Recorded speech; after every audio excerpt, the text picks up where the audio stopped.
dia, amados, a paz do Senhor. Que a graça e a misericórdia do nosso Deus se manifeste no nosso meio por intermédio da ministração da sua palavra, nos abençoando. Amém. Vamos abrir a palavra de Deus no livro de Êxodo, segundo livro da Bíblia, do Antigo Testamento, depois de Gênesis.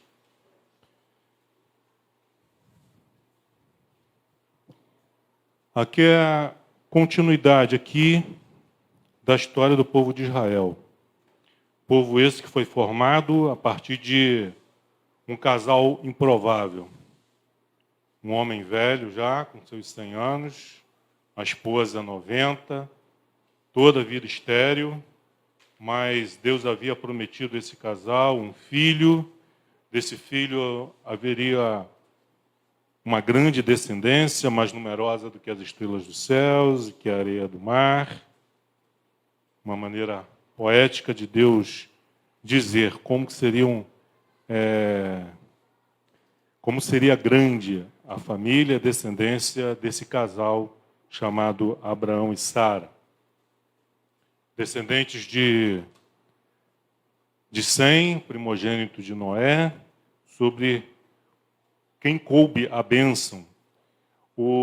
Em Gênesis 3, quando há a queda, Deus anuncia a Adão e Eva de que o filho da mulher haveria de pisar a cabeça da serpente. E houve sempre essa expectativa de que o meu descendente, ou da minha descendência, da minha semente, viria o Salvador, aquele que iria destruir as consequências do pecado sobre a humanidade. E Deus então escolhe Abraão, em Ur dos Caldeus, chama ele e sua esposa, eles peregrinam pela terra de Canaã, por 40 anos aproximadamente, até que nasce Isaque, filho único desse casal. E passado 40 anos, Isaque então se casa com Rebeca. Tem filhos gêmeos, dois meninos, Esaú e Jacó. Nós estamos estudando isso no livro de Gênesis, nas nossas aulas da escola de discípulos. E Deus então chama Jacó, que veio depois ser Israel, e dos 12 filhos de Jacó vêm as 12 tribos de Israel. E aqui nós vamos ver quando o povo de Israel, ou seja, a família de Jacó, vai até o Egito em função de uma fome, de uma seca que há na região. José havia, alguns anos atrás, sido vendido pelos seus irmãos, foi para o Egito como escravo, foi caluniado, foi parar na cadeia, mas por providência divina, Deus está sempre no controle. Não importa o que as besteiras que nós façamos, nós, seres humanos, Deus não perde o controle da situação. E Deus foi cuidando para que a sua palavra, para que a sua vontade se cumprisse. Então, há uma situação lá com o faraó, que tem um sonho conhecido, famoso, das 7 vacas gordas, as 7 vacas magras, as 7 espigas sadias, depois as 7 espigas mirradas.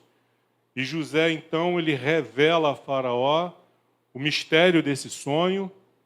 E então o faraó coloca tira José da cadeia e o coloca como seu primeiro-ministro. Em todo o Egito, acima de José, só o faraó.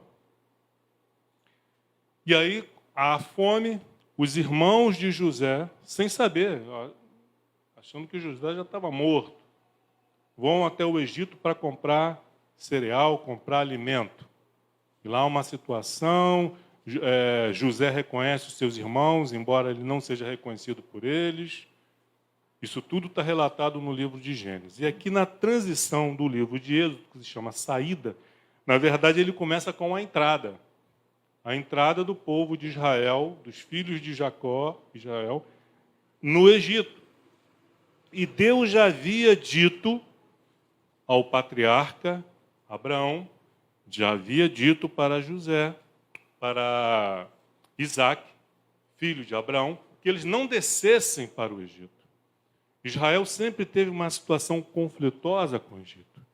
Mas nessa situação, no capítulo 46 de Gênesis, Deus diz para Jacó, não temas ir para o Egito. Você vai para o Egito, José vai fechar os teus olhos, lá no Egito farei de ti uma grande nação, e depois você vai retornar para cá, para Canaã, para a terra que dei, a terra de peregrinação que dei a seu pai Abraão. Então Jacó vai, mas não era para ficar. A questão é essa. Foi, mas não era para ficar. Mas eles ficaram. E nós vamos estar falando um pouquinho do porquê que eles ficaram, por que eles não obedeceram a Deus, não colocaram em prática as orientações que Deus tinha dado e não retornaram para Canaã, antes de passar por todo aquele sofrimento.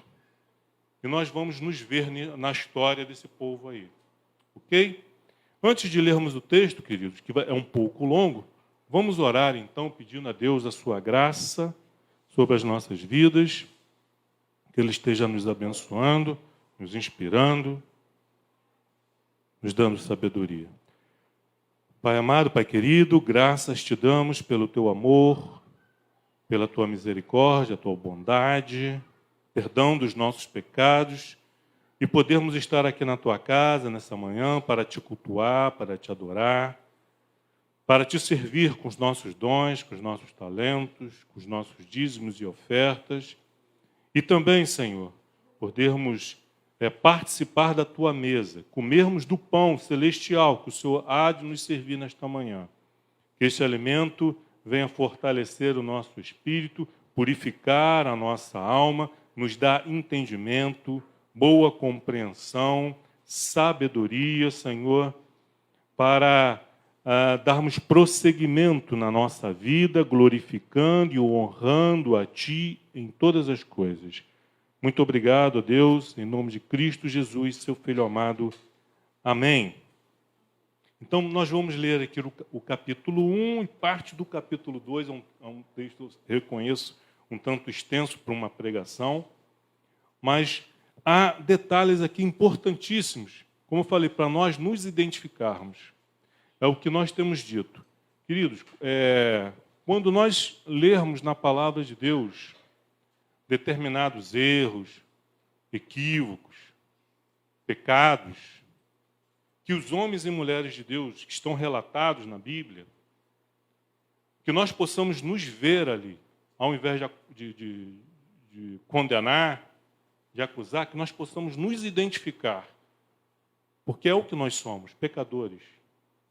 Mas também quando nós vemos ali as suas atitudes de louvor, suas demonstração de fé, de obediência, nós possamos dizer, orar, Senhor, eu quero ser assim.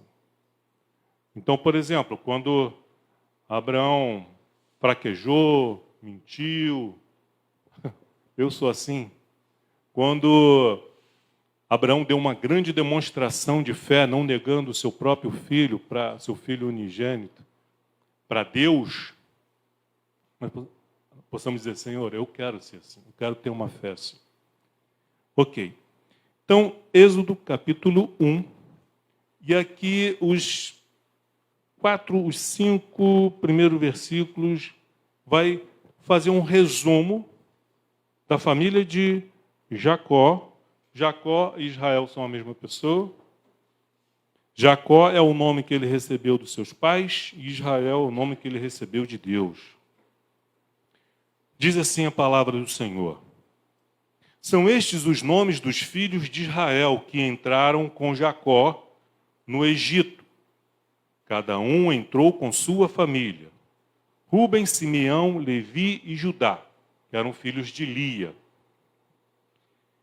e Diná, que não está aqui, mas a Lia também teve uma filha chamada Diná. Versículo 3, Isacar, Zebulon, filhos de Lia.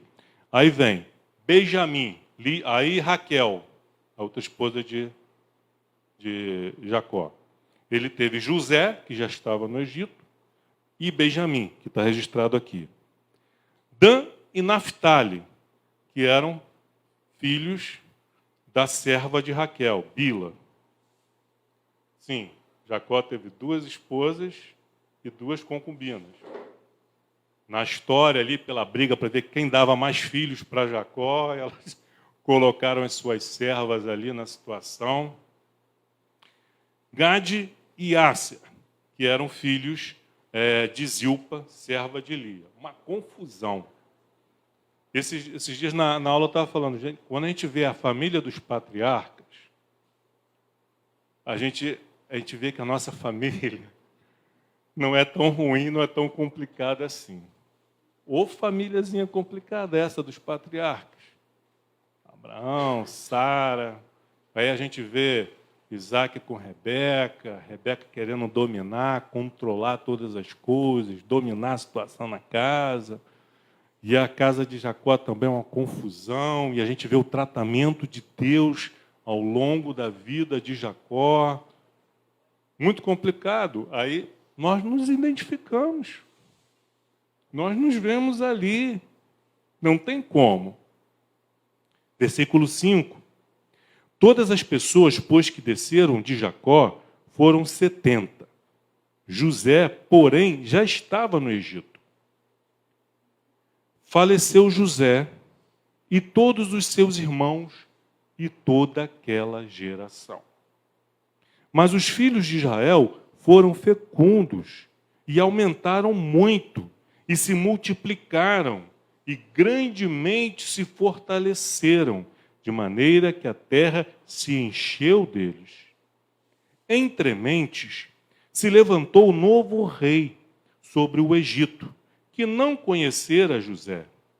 Ele disse ao seu povo: eis que o povo dos filhos de Israel é mais numeroso e mais forte do que nós. Eia, usemos de astúcia para com ele, para que não se multiplique, e seja o caso que, vindo guerra, ele se ajunte com os nossos inimigos, peleje contra nós e saia da terra. E os egípcios puseram sobre eles feitores de obras, para afligirem com suas cargas. E os israelitas edificaram a Faraó as cidades celeiros, Pitom e Ramassés. Mas, quanto mais os afligiam, tanto mais se multiplicavam e tanto mais se espalhavam, de maneira que se inquietava por causa dos filhos de Israel. Primeiro ponto. Então, aqui é o início de uma perseguição, que Faraó e o Egito vão infligir ao povo de Israel. Até então, enquanto aquele Faraó que havia sido abençoado, aquela geração que havia sido abençoada por José, por causa da revelação, do sonho que o Faraó teve e da maneira como o Egito foi grandemente abençoado. Aquele Faraó, ele tinha grande gratidão por José e tratou muito bem a Jacó e os irmãos de José. Finalzinho, os últimos capítulos de Gênesis mostram isso. O Faraó deu ordem que carros que fossem até Canaã trazer Jacó, que já era velho. Não, seu pai é idoso, seu pai é velho, então eu vou mandar carros egípcios trazê-lo, né? O funeral de Jacó também foi uma coisa assim extraordinária para a época. Jacó havia pedido para José, seu filho, quando eu morrer eu quero ser enterrado lá em Canaã. E aí Faraó deu ordem, não, vamos lá. Fez um cortejo até Canaã para o sepultamento de Jacó. José retorna. E José também faz juramento solene pedindo para que os filhos de Israel, olha, quando eu morrer, quando eu fechar os meus olhos, eu também quero ser enterrado lá. deveriam, nesse momento, pensar o seguinte: bom, quando José morrer, nós não temos mais por que permanecer no Egito. Então vamos retornar para a nossa terra, a terra que Deus nos deu. Mas eles, assim como nós, são acomodados. Eles se acomodaram.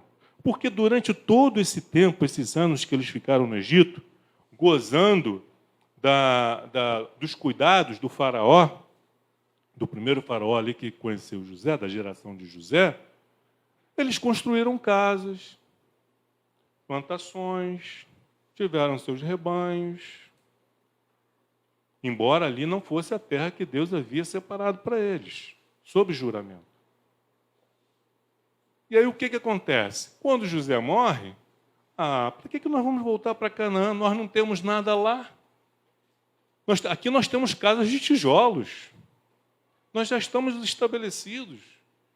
Somos bem tratados pelos egípcios. Nós não temos por que voltar. Tudo bem que os antigos, que os nossos pais, que os nossos avós contam histórias de que Deus falou com Abraão, nosso pai, que o fez sair de Ur dos Caldeus e ir para Canaã, e prometeu aquela terra para a gente, mas nós não estamos bem aqui. Então nós não temos por que retornar para lá. Vamos continuar aqui, no Egito, servindo a Deus, mas no Egito. E no simbolismo bíblico, o Egito simboliza o mundo. Isso mostra quantas vezes nós queremos servir a Deus, ser povo de Deus, mas no Egito, porque está confortável, está cômodo. Para que eu vou arrumar confusão? Para que eu vou arrumar encrenca com minha esposa? Nós vamos lá para Canaã, nós vamos para lá, mas o que tem lá? A terra que Deus nos deu. Mas lá não tem casa para a gente. A gente vai ter que viver em tenda. Mas é o que Deus quer. Será que é o que Deus quer? Não é sempre assim? Numa multidão, como nós lemos aqui, os filhos de Israel foram fecundos, aumentaram muito, se multiplicaram. E na multidão não há consenso. Uns querem uma coisa, uns querem ficar. E eu creio que prevaleceu aqui a vontade da maioria. Não, vamos ficar. Aqui está bom.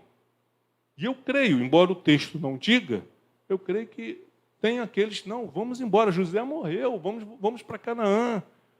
Vamos obedecer a Deus, vamos confiar na promessa que Deus fez. Mas eles permaneceram.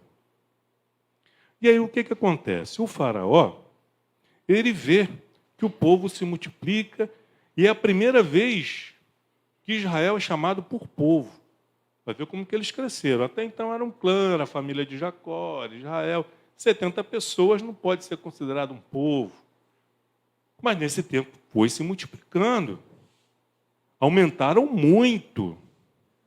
E grandemente se fortaleceram. Desculpa. De maneira que a terra se encheu deles. E aí o faraó, o novo faraó, que não era da geração de José, disse a seu povo: olha, o povo de Israel está crescendo muito, os filhos de Israel é mais numeroso e mais forte do que nós. Houve um exagero da parte dele aqui. Como que nós sabemos que ele está exagerando? Porque eles colocaram feitores, no versículo 11, diz que colocou feitores para botar eles para trabalhar. Então não era mais numeroso nem mais forte. Mas naquela de convencer o povo, para que o povo obedeça aquilo que ele está falando, ele aumenta os números, os dados lá do IBGE. Segundo o último censo aí do IBGE, o número dos filhos de Israel é mais numeroso que os egípcios. Caramba, é mesmo, se o faraó está falando, é verdade. Nada mudou. E aí, ele diz assim, olha, vamos usar de astúcia. Versículo 10. Usemos de astúcia. Sabe o que é astúcia? Do engano. Para com ele. E vejam a maldade. Para com ele, povo de Israel. para que não se multipliquem. E seja o caso que, vindo guerra, aí ele está inculcando o medo que era dele nos egípcios. Vindo guerra, ele se junte com os nossos inimigos, peleje contra nós e saia da terra. O povo de Israel queria permanecer por comodidade. O faraó não queria que Israel fosse embora também por comodidade. Mão de obra barata. Por que eu vou deixar que esses trabalhadores, mão de obra barata, vá embora? Eles podem ficar aqui nos servindo. Mas nós temos que controlar, fazer um controle de natalidade aí. Nós não podemos permitir que eles continuem se multiplicando. Versículo 11. E os egípcios puseram sobre eles feitores de obras para os afligirem com suas cargas. Vamos botar esse povo para trabalhar e para ralar muito. E aí eu quero ver se eles vão ter disposição de continuar se multiplicando, de continuar tendo filho. Porque um povo que está debaixo de aflição, primeira coisa que acontece, ele deixa de sonhar. De constituir família, casar. Não é tempo de casar. Olha a aflição que nós estamos passando. Não é tempo de termos filhos. Nós vamos ter filhos. A gente já tem tanto trabalho, a gente tem tanta coisa, nós já estamos sendo afligidos por Israel, pelo Egito, por Faraó. Eu vou ter filho? Vou ter filho nada. Vamos criar aqui, vamos ter um cachorrinho, vamos ter um gato, mas filho eu não quero. Não é tempo para isso. Não é tempo para constituir família. E aumentou as cargas, e botou os israelitas para edificarem a Faraó cidades celeiros, Pitom e Ramassés. Provavelmente, olha gente, é necessário que a gente construa, o povo está crescendo. Vamos construir essa cidade celeira para vocês também terem o que comer. E aí vai manipulando o entendimento do povo para que o povo obedeça ali como cordeirinho, passivamente, sem contestar, sem reivindicar os seus direitos. Versículo 12. Mas, quanto mais os afligiam, tanto mais se multiplicavam e tanto mais se espalhavam. De maneira que inquietavam por causa dos filhos de Israel. Então, a primeira astúcia, artimanha, que ele tentou, não deu certo. Vou botar esse povo para trabalhar, para ralar, vamos afligir com muito trabalho, e eles vão desistir da história de ficar tendo filhos. Não deu certo.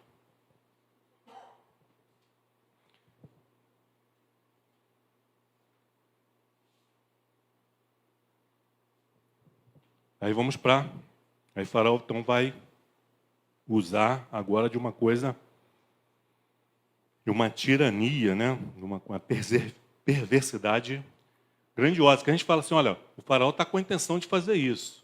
Vamos supor que alguém chegasse lá para o povo de Israel, olha, o Faraó vai tentar matar nossos filhos. Que isso, cara?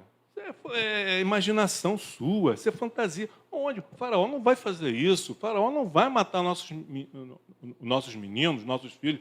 Vai sim, e está avisando. Mas o pessoal diz que não, isso é bobagem. Isso é coisa da tua cabeça. Isso é ficção. Isso não existe. Então tá. Versículo 13. Então os egípcios com tirania faziam servir os filhos de Israel. E lhes fizeram amargar a vida com dura servidão em barro, amassando barro e fazendo tijolos, para construir as cidades lá, celeiro. E todo o império egípcio. Em barro, em tijolos e com todo o trabalho do campo. Ainda tinham que trabalhar na lavoura, cuidar do rebanho. Com todos os serviços em que a tirania os serviu. O rei do Egito ordenou. Aí agora o que o rei do Egito chama? Agora as parteiras hebreias que ajudam as mulheres no parto. Olha o que ele ordena. Ele não está pedindo, o faraó está ordenando. ele é o tirano. Ele é a autoridade máxima do Egito. Ele tem poder para mandar matar quem ele quiser. Então, o rei do Egito ordenou as parteiras hebreias, das quais uma se chamava Cifra e outra Puá, dizendo, olha o que ele disse para elas. Quando servirte de parteiras hebreias, examinai a criança. Se for filho, se for menino, matai-o.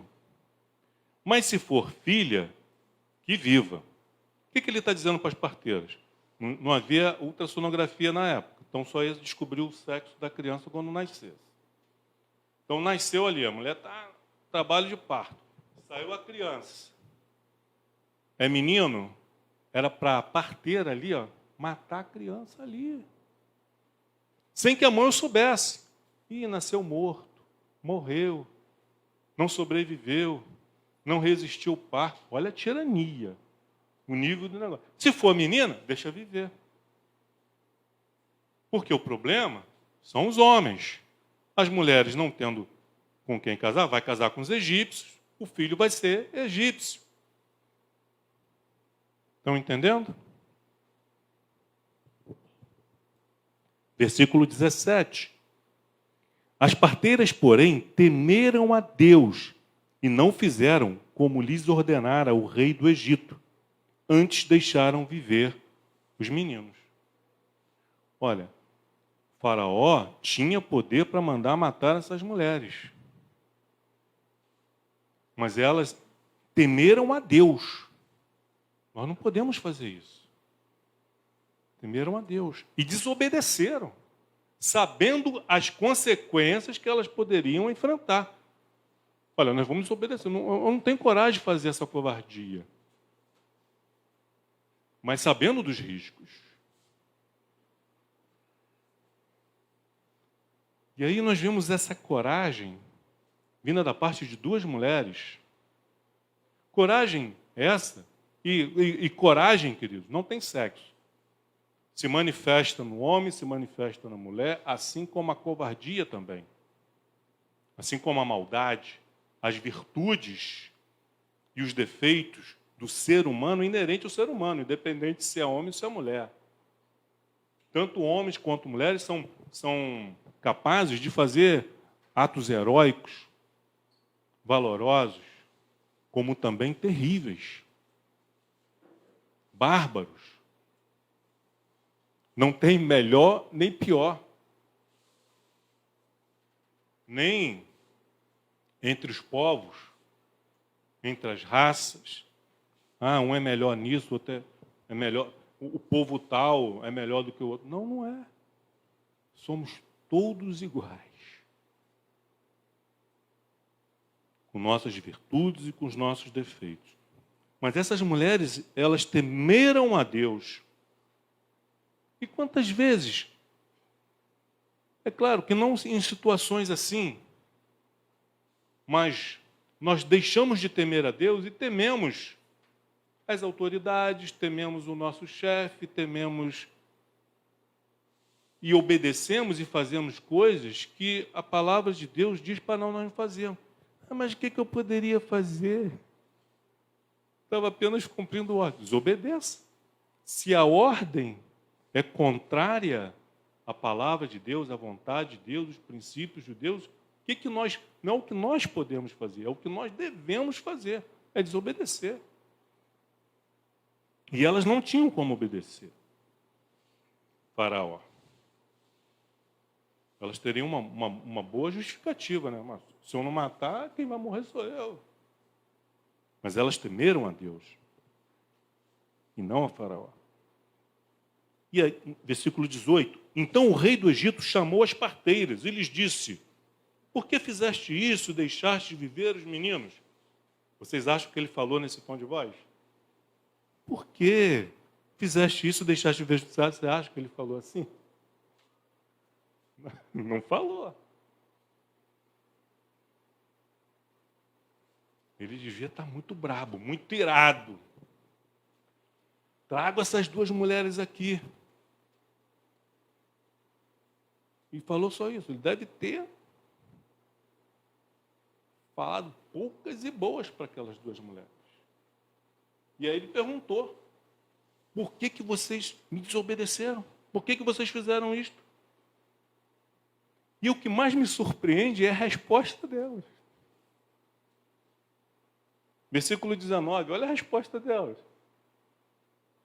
Tementes a Deus, assim, mas, olha, responderam as parteiras a Faraó, é que as mulheres hebreias não são como as egípcias, elas são vigorosas. Eu estou falando que as egípcias são fracas. As hebreias não são como as egípcias, elas são vigorosas. Então elas estão dando uma resposta para o Faraó, não tiveram assim, né? Elas estavam mentindo para encobrir uma desobediência ao Faraó, mas por obediência a Deus. Então diz assim, olha, as hebreias não são como as egípcias, não são fraquinhas. Elas são vigorosas. E antes que ele chegue a parteira, antes que a gente chegue lá, elas já deram a luz, já está com a criança no colo, já está até amamentando. E aí nós não temos mais o que fazer. É isso que elas estão dizendo para o Faraó. E aí Faraó fica furioso. E a fúria dele vai se revelar não em cima das parteiras, porque Deus teve misericórdia delas. Versículo 20. E Deus fez bem às parteiras. Por que Faraó não mandou matar? Porque Deus as protegeu, porque Deus as guardou. E por quê? Porque elas ousaram obedecer, temeram a Deus. Queridos, nós não temos por que temer o Faraó. Nós não temos por que temer o príncipe desse mundo. Porque quando nós tememos a Deus, quando nós obedecemos a Deus, Ele vai nos fazer bem, Ele vai nos abençoar. E Deus fez bem às parteiras, e o povo aumentou e se tornou muito forte. E os meninos continuaram crescendo, nascendo. Versículo 21.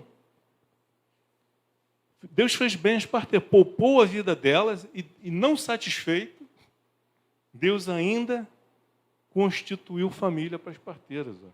E porque as parteiras temeram a Deus, Ele lhes constituiu família. Mas o que o Egito hoje, o que o mundo hoje, o que o Faraó hoje está pregando no mundo? Que família é maldição, que filho é peso. Mas a palavra de Deus diz que filho é bênção, que família é bênção. Há vários textos bíblicos na palavra de Deus que a esterilidade era visto como, né, e ter filhos era visto como uma bênção da parte de Deus. Exagero ou não, cultural ou não, é o que diz a palavra de Deus. E aqui diz que ele fez bem, poupou a vida delas e também ainda constituiu famílias delas como maneira de abençoá-las, porque elas obedeceram e temeram a Deus. Então aqui fica também essa lição. A segunda lição. A primeira é, não sejamos acomodados. Aqui no Egito está bom. Eu tenho casa, eu tenho meu rebanho, eu tenho minha família, eu tenho minha plantação. Por que eu vou sair do Egito e vou para Canaã? Né? Recapitulando. Deus falou para mim para lá, mas aqui está bom, então eu vou ficar aqui. Então não sejamos acomodados. Segunda, a lição com as parteiras aqui. Temamos a Deus, obedeçamos a Deus, independente dos riscos e das consequências que possamos sofrer, das ameaças do Faraó. Estão entendendo, amados? Vamos obedecer a Deus, vamos confiar em Deus. E agora, Faraó agora vai se revelar publicamente com toda a sua tirania. Vejam que a opressão, ela é gradativa. E quando a gente aceita passivamente a primeira mão pesada, vai vir uma segunda, vai vir uma terceira. E vai se tornando cada vez mais pesado.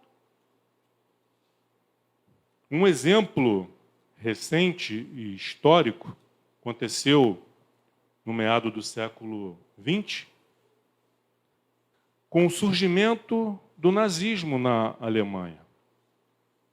Você acha que Hitler surgiu assim do nada, de repente, de um dia para o outro, saiu decretando todas aquelas leis, mandando prender e matar os judeus? Não, a coisa foi gradativa. A perseguição foi aumentando gradativamente, ano após ano. E os judeus foram apenas recuando, se encolhendo, se colocando contra a parede. Porque quando eles viram que a situação estava tomando essa proporção, por que eles não foram embora? Por que eles permaneceram? Por quê? Comodismo. Por que nós vamos para Israel? Lá não tem nada, lá é um deserto. Vamos ficar aqui. Tudo bem que nós temos que andar com essa braçadeira, com a estrela de Davi aqui para nos identificar. Tudo bem que eu não posso entrar em determinados lugares porque eu estou sendo considerado um cidadão de segunda categoria, embora eu tenha nascido na Alemanha, mas sou descendente de judeus. Então a gente vai se submetendo, a gente vai se encolhendo, a gente vai aceitando passivamente. Olha, vocês não podem falar sobre determinada coisa porque é homofobia. E a gente não fala. Olha, vocês não podem pregar a Bíblia. O Brasil é laico. E a gente não prega. Olha, você não pode dizer que aborto é pecado. E a gente já não fala. E a gente vai aceitando passivamente. Até quando, queridos? O mundo jaz no maligno. O faraó está aí, ó. Está trabalhando, está impedindo para que o povo de Deus não cresça. Para que o povo de Deus não se multiplique. Ele quer que o povo de Deus fique ali, encolhidinho no canto, quietinho. Que não me crie problemas. Então, para não criar problemas, para não termos problemas, vamos evitar determinados assuntos. Não vamos falar de determinadas coisas. Porque a gente está sujeito a processo. Vai cedendo. Até ver onde isso vai dar. Essa frase deu problema esses dias aí, vocês viram? É só um desenho. Vamos ver onde isso vai dar. Viram onde que deu? Viram o que aconteceu e o que está acontecendo? Então, quando provavelmente eles ficaram sabendo dos planos de Faraó, isso é bobagem. O Faraó não quer matar os meninos, não quer, só que o plano falhou. E aí, do versículo 22 em diante, o Faraó então agora revela, tira a máscara mesmo e mostra quem é, para o que ele veio. Versículo 22. Então ordenou o Faraó, a todo o seu povo, dizendo, agora já não falou, tratou com as parteiras hebreias, ali no particular. Mas agora tornou público, falou com o seu povo, com os egípcios, dizendo, a todos os filhos que nascerem aos hebreus, lançareis no Nilo. Perversidade. Ó, nasceu, menino, joga no Nilo, não quer saber. Dá lá para os crocodilos. Que morram afogados. Mas por que chegou a esse ponto? Porque o povo de Israel primeiro foi acomodado. E foi se submetendo à pressão, à aflição, à carga que foi sendo imposta. Por que não pegaram as coisas e não foram embora? Como eu disse. Mas é minha casa, eu vou deixar minha casa, minhas coisas. Gerações, eu nasci aqui, não sei nem onde que é essa terra de Canaã. Dizem que a terra é boa, mas eu nunca vi, eu não sei. Aqui eu conheço. Será que céu existe mesmo?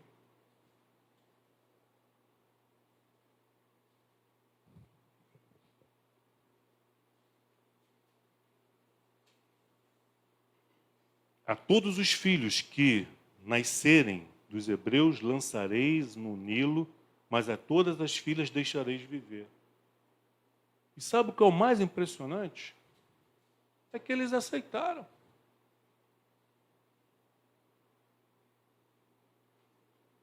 Aí você pode dizer, mas o que eles poderiam fazer? Gente, eu estou falando de filho. Deixar pegar o filho e jogar no Nilo, para morrer afogado, devorar teus crocodilos. Até quando? Nós vamos nos encolher, nós vamos nos calar, nós vamos nos omitir, nós vamos nos submeter a Faraó. E quando eu falo Faraó, entendam, ao diabo e aos seus agentes. Até quando?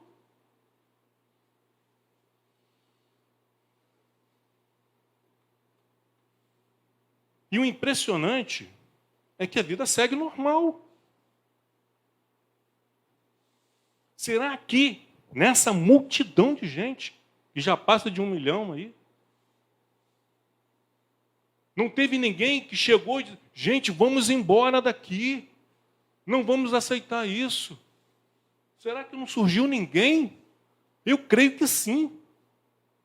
Porque sempre surge, sempre tem, embora a Bíblia não seja, eu creio que essa submissão, ela não foi total, não foi de 100%.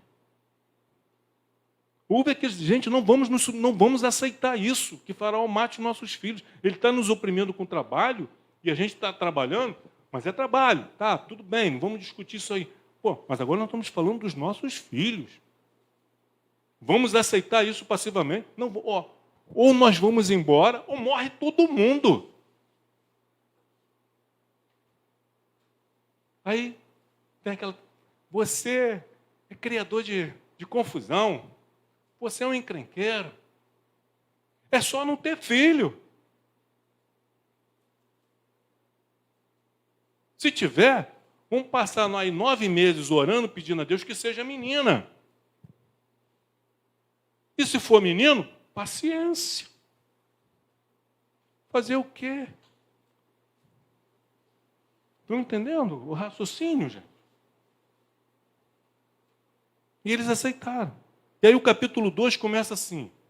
Foi-se um homem da casa de Levi, que no capítulo 6, 20 de Êxodo, a gente vai saber que o nome desse homem era Arão, que veio a ser o pai de Arão, Moisés e de Miriam.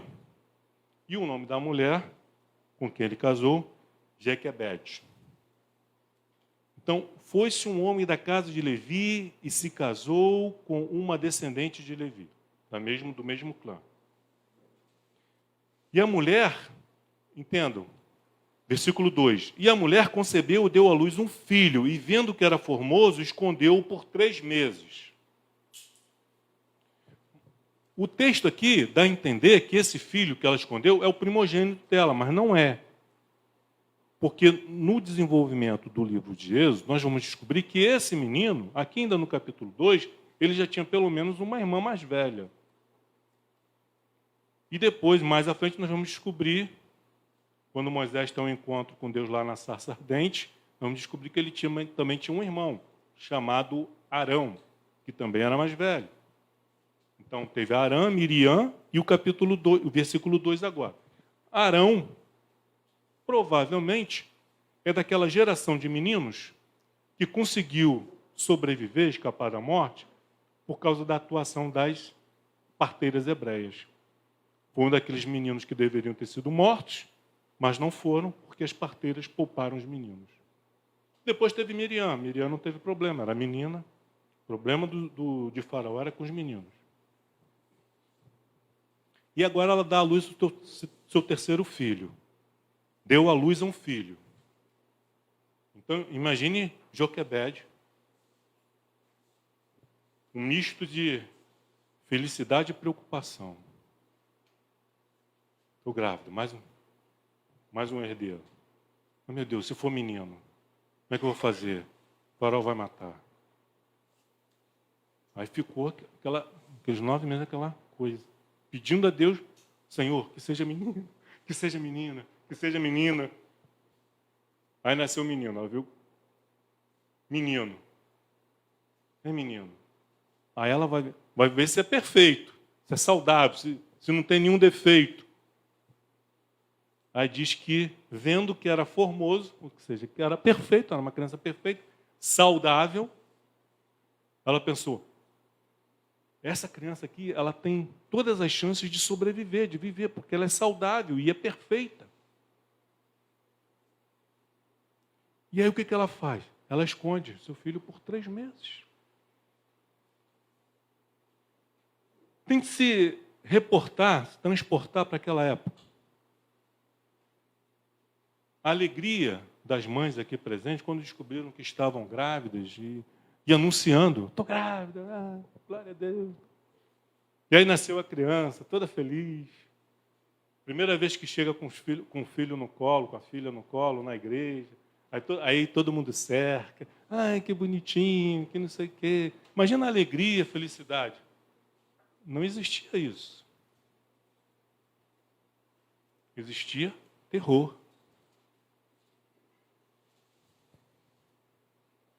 E aí o que ela faz? Viu que o neném era formoso, saudável. O que ela faz? Esconde. Por 3 meses. E 3 meses ela fica imaginando, meu Deus, o que eu vou fazer? Vão descobrir. Essa criança que eu não vou poder esconder para sempre. É um menino. Eu não posso criar com menina. Não posso botar roupinha de menina. É um menino. Nasceu homem. Vai ser homem.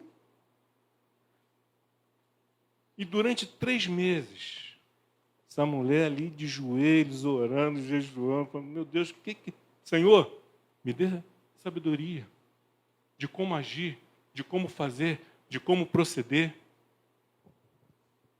Versículo 3. Não podendo, porém, escondê-lo por mais tempo, tomou um cesto de junco, calefetou com betume e piche, e pondo nele o menino, largou num carriçal à beira do rio.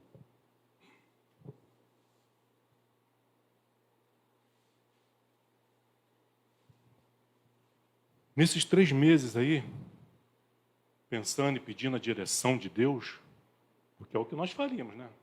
Uma situação como essa. Senhor, o que eu faço? Deus orientou. Deus deu direção. Você vai fazer isso, vai pegar um cesto de junco, vai calafetar com betume, vai botar. Deus orientou o horário.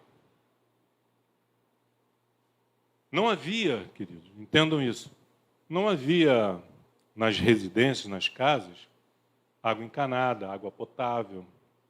Não havia nas residências máquina de lavar. Não havia lavanderia. A lavanderia era na beira do rio. Era onde as mulheres iam para lavar as suas roupas. Isso em toda a cultura antiga, no Oriente, é assim. Era assim. E em muitos lugares do mundo ainda onde o desenvolvimento é precário, ainda continua assim. As mulheres se reúnem na beira do rio, das pedras ali, ficam batendo roupa na pedra ali, lavando, conversando, falando sobre a vida, falando mal do marido, falando dos filhos, falando do arroz que queimou, conversando, trocando receita e tal. E aí ela vai e coloca esse cestinho ali no carriçal. O que é um carriçal? É que próximo da beira do rio nasciam uns caniços. Então tinha um lugar onde as águas do rio eram mais tranquilas. Não eram turbulentas, agitadas, porque havia uma barreira natural que esses caniços criavam.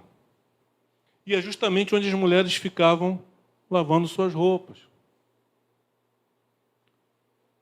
Então ela entregou na mão de Deus, dizendo assim, olha, eu vou botar aqui, quem sabe, pedir.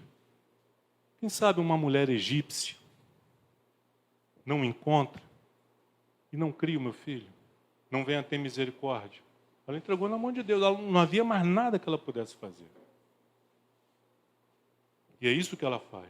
O que ela não contava é que Deus providenciou não apenas uma mãe para o seu filho, mas que essa mulher, ou essa menina, seria a própria filha do faraó. Aquele mesmo faraó que mandou matar os meninos.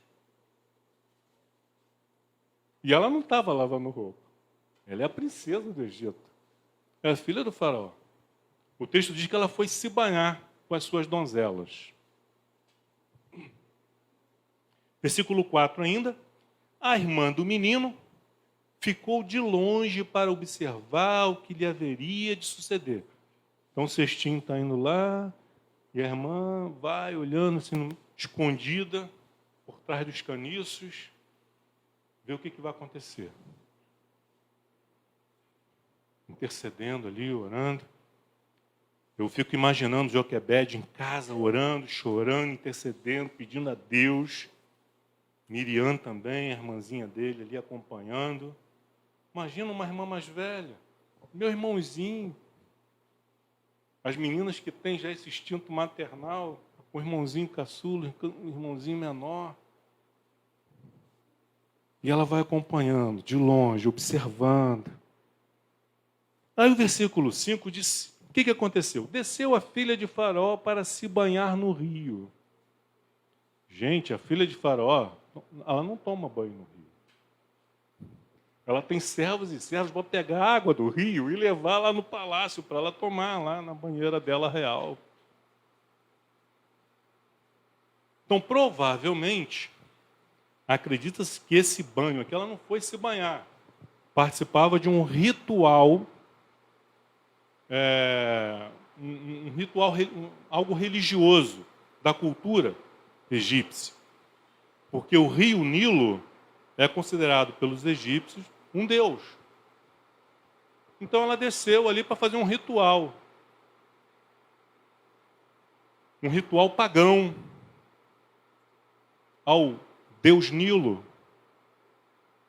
E é nessa situação que Deus provê para esse menino o livramento. Desceu a filha de Faraó para se banhar no rio, e as suas donzelas passeavam pela beira do rio. Vendo ela o cesto no carriçal, enviou a sua criada e o tomou.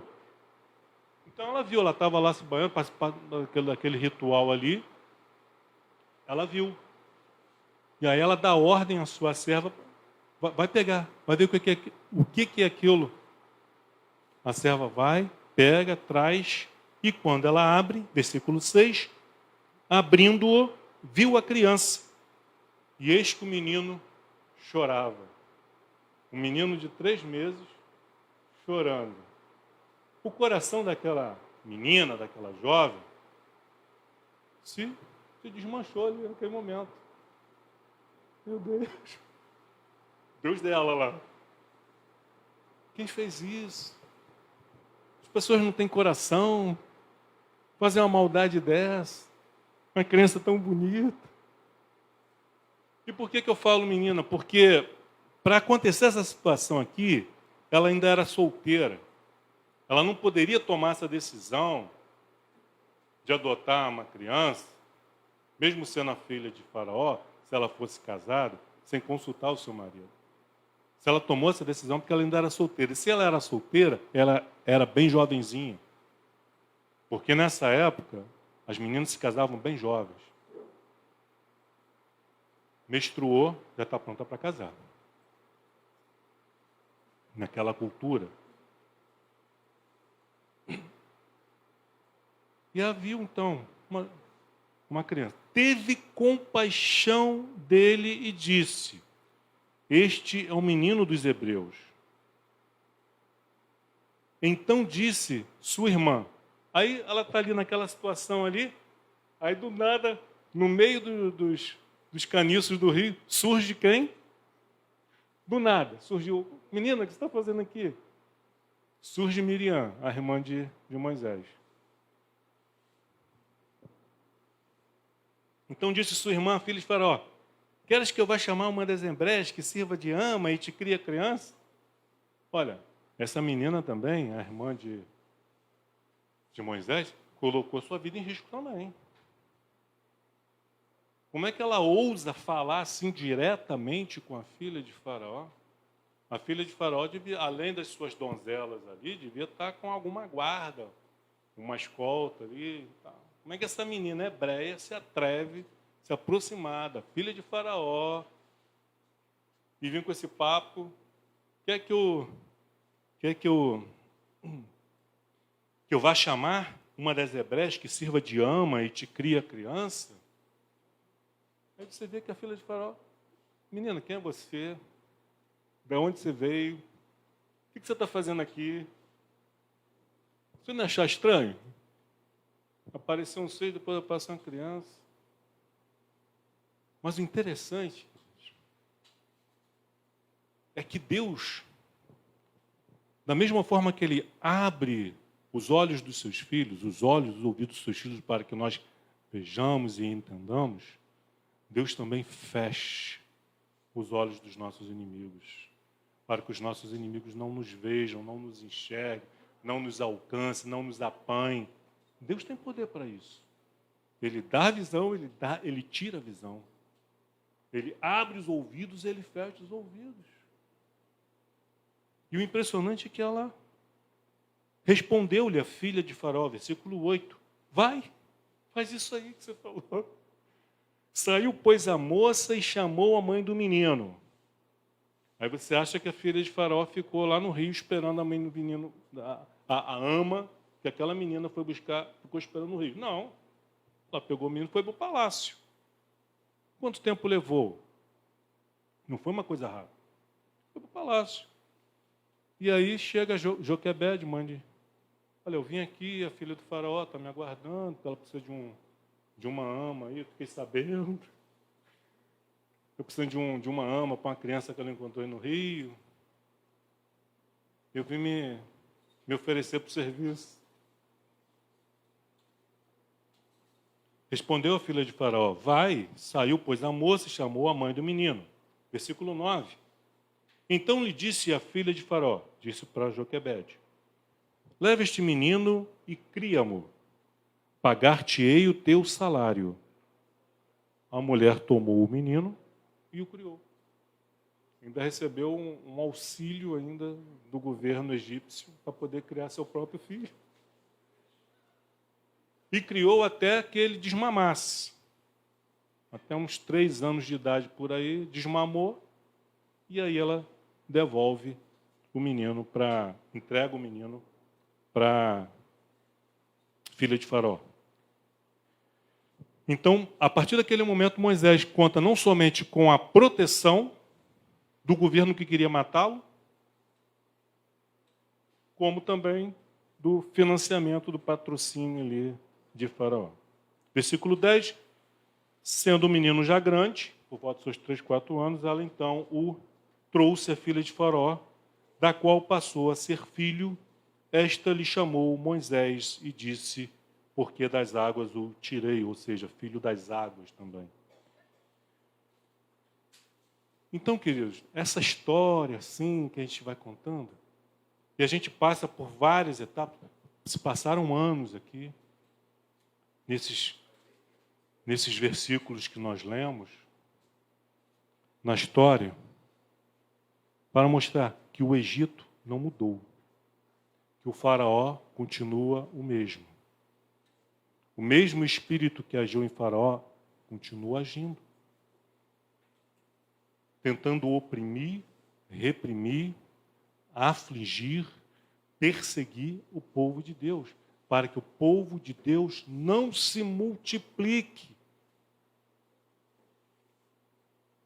Mas a última ordenança que Jesus deixou para o seu povo, e interessante, queridos, isso me ocorreu agora, que esse povo que entrou no Egito, da família de Faraó, eram 70 pessoas. E o número de pessoas que está ali naquele monte, antes de Jesus ascender aos céus, E quando ele diz assim, ide e pregai o evangelho a toda criatura, ide por todo mundo e pregai o evangelho a toda criatura. Quem crê e for batizado será salvo. Quem não crê será condenado. E estes sinais hão de acompanhar os que creem. Em meu nome expelirão demônios, ou seja, terão vitórias sobre os demônios. Em meu nome curarão enfermos. E se alguma coisa mortífera beber, não lhes fará dano. Quantas pessoas estavam ali? 70 pessoas. Interessante, João. E dessas 70 pessoas que Jesus tinha tinha orado pelos seus discípulos, alguns dias antes, dizendo assim, Pai, não peço que os tires do mundo, mas que os livres do mal. Vocês não são do mundo. Por isso que o mundo vos odeia. E quantos milhões nós somos hoje? Ao longo desses 2000 anos de cristianismo, aquelas 70 pessoas que estavam ali na ascensão de Jesus, quantos nós já nos tornamos? Muitos já se encontram com Cristo na glória. Nós em breve estaremos com Cristo na glória. Quando Jesus vai retornar para buscar a sua igreja de maneira definitiva, nós não sabemos. Quanto tempo nós temos ainda aqui, nós também não sabemos. O que nós sabemos é que enquanto estivermos aqui, Faraó vai tentar nos oprimir, nos reprimir, tentar impedir que nós nos multipliquemos. Não somente que venhamos a ter filhos sanguíneos, mas também como filhos espirituais. Nós vamos nos encolhendo, deixamos de pregar o evangelho por medo das consequências. Deixamos de ter filhos por causa da economia. As coisas estão muito caras. Criar filho não está fácil. Alimentar, vestir, educar, é verdade. Mas quando foi que esteve fácil? Deus disse assim, tenham filhos quando tudo estiver bem, quando a economia estiver bombando, quando você estiver bem empregado, quando o dinheiro estiver sobrando, aí você tem um filho. Foi isso que Deus não. Tenham filhos. Independente das circunstâncias, tenham filhos. Gerem filhos. No sentido espiritual também. Por isso que Paulo diz para Timóteo, prega esse evangelho, prega a palavra, em tempo e fora de tempo. Quando que o tempo vai ser propício para a pregação do evangelho? Vocês acham que daqui para frente vai melhorar? Vai facilitar a pregação do evangelho? Vai ficar mais fácil? Não vai, queridos. Vai piorar. A questão é, o que nós vamos fazer? Nós vamos obedecer a Deus? Ou vamos temer a Faraó? Nós vamos nos encolher ou vamos avançar?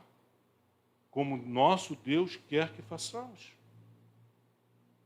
Vamos confiar nas palavras, nas promessas de Deus?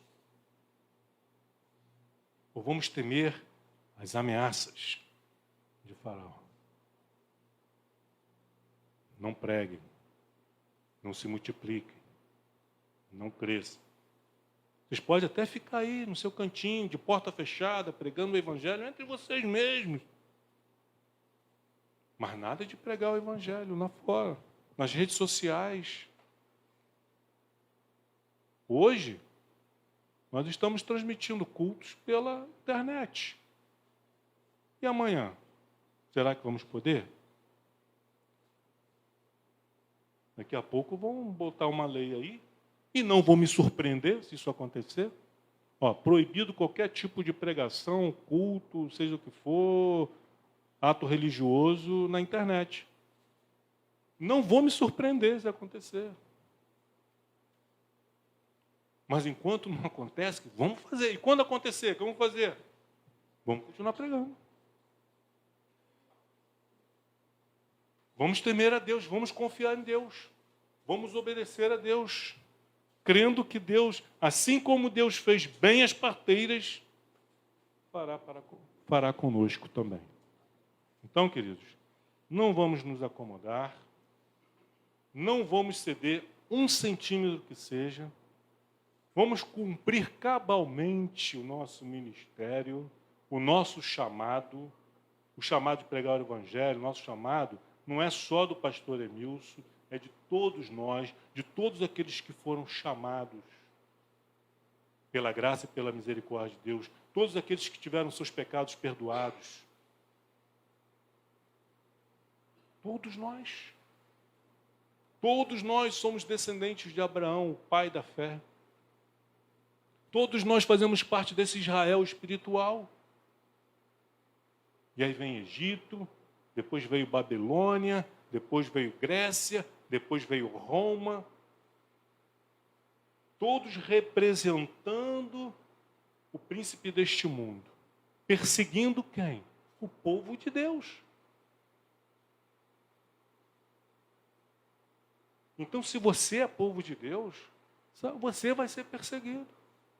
Mas a palavra de Deus é: não temas, não te espantes. Maior é o que está em nós do que aquele que está no mundo. E que Deus seja louvado em nossas vidas e através das nossas vidas. Que Deus os abençoe, queridos. Tome posse dessa palavra. Não sejamos acomodados. Não vamos recuar. Não vamos nos encolher. Vamos continuar crescendo e nos multiplicando como Deus quer, como Deus determinou. Amém? Vamos colocar de pé.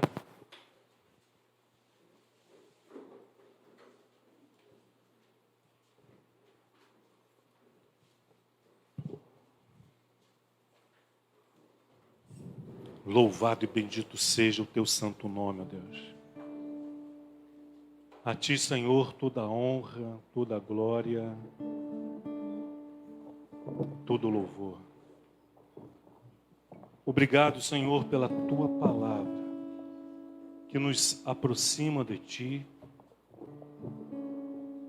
que nos repreende, que nos corrige, que nos exorta, que nos fortalece, que nos consola.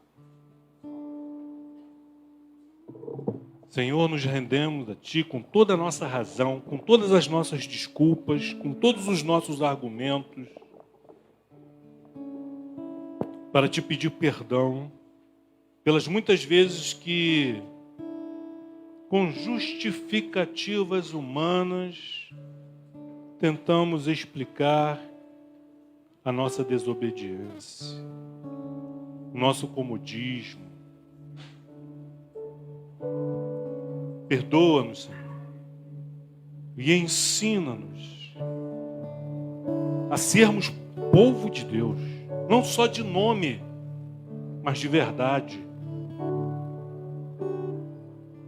A não temer, ó Pai, as consequências, as ameaças do príncipe deste mundo e dos seus serviçais, dos seus servos.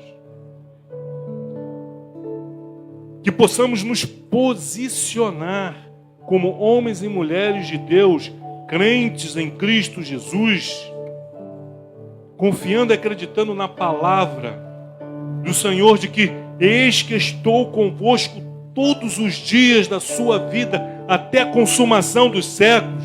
Não te deixarei, não te abandonarei, não te desampararei. Louvado e bendito seja o teu santo nome, ó Pai. Que possamos olhar para o futuro com confiança, não na expectativa do mundo, mas com confiança, esperando em Ti, confiando em Ti e em Ti somente, sabendo que o Senhor está no controle de todas as coisas, de que nada foge, Senhor, ao Teu controle, ao Teu poder, ao Teu querer. A palavra final é Tua, Senhor. Aleluia. Oh, louvado e bendito seja o teu santo nome, ó Pai. Te pedimos, ó Pai, pelos nossos irmãos, pelo teu povo que se encontra aqui, reunido nesta manhã, por aqueles que nos acompanham pela internet e também pelos nossos irmãos que estão espalhados pelo Brasil e pelo mundo,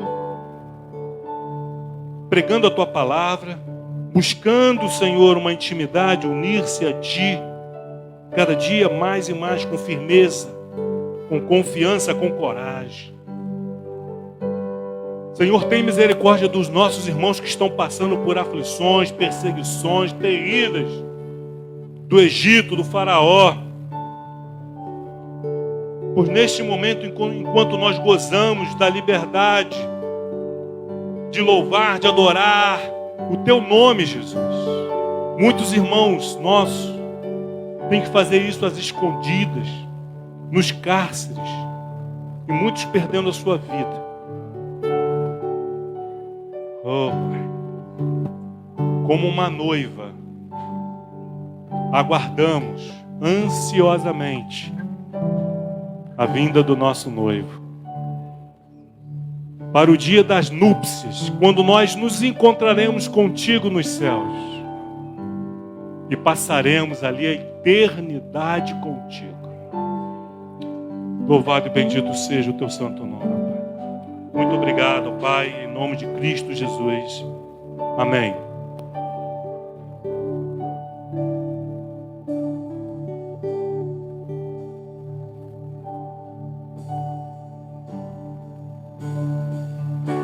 Amém. Glórias a Deus. Vamos lá?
Confiando em Ti, não seremos abalados.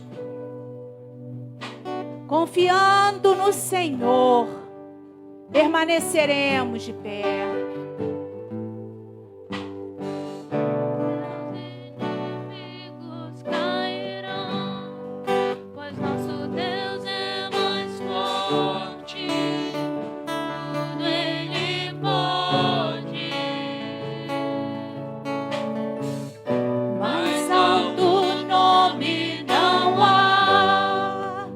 Jesus é grandioso, tudo Ele pode. Seus inimigos cairão, pois nosso Deus é mais forte. Nós servimos ao Deus Todo-Poderoso. Não podemos nos acovardar.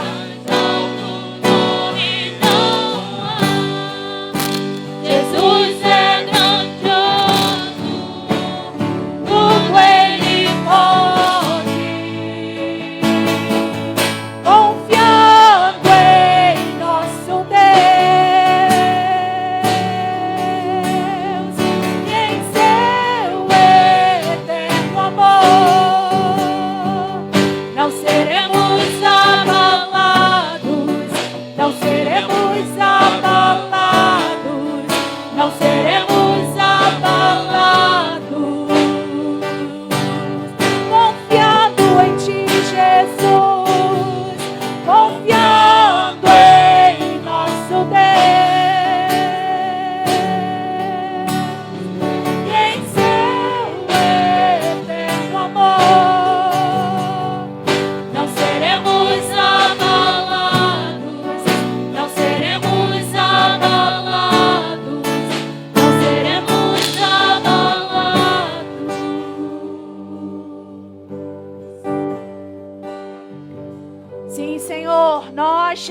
agradecemos, ó Deus, mais uma vez, por estarmos aqui, ó Deus, reunidos nessa manhã como igreja, te adorando, te louvando, te exaltando, ouvindo, ó Deus, a ministração da tua palavra. Que ela, ó Deus, possa, Senhor, frutificar em nossos corações e que possamos, ó Deus, ser renovados, que possamos, ó Deus, entender que nós não podemos ficar acovardados diante, ó Deus, das situações que estamos vivenciando no dia a dia, Senhor. Mas que possamos, ó Deus, cumprir o propósito pelo qual nós fomos chamados. Que possamos pregar o ID com ousadia, com intrepidez. Que o teu nome seja apregoado pela tua igreja com sabedoria, com entendimento em todo o tempo. Te louvamos, Senhor, te engrandecemos, te damos graça. Acompanha, Senhor, a tua igreja. Guarda, Senhor, o teu povo. Nós te agradecemos em nome de Jesus. Guarda, Senhor, a tua igreja também que esteve conosco, Senhor, reunida, Senhor, conosco que está em casa. Visita também, Senhor. Acompanha, ó Deus, o teu povo. Nós te louvamos em nome de Jesus. Amém, amém. Bom dia a todos. Deus abençoe.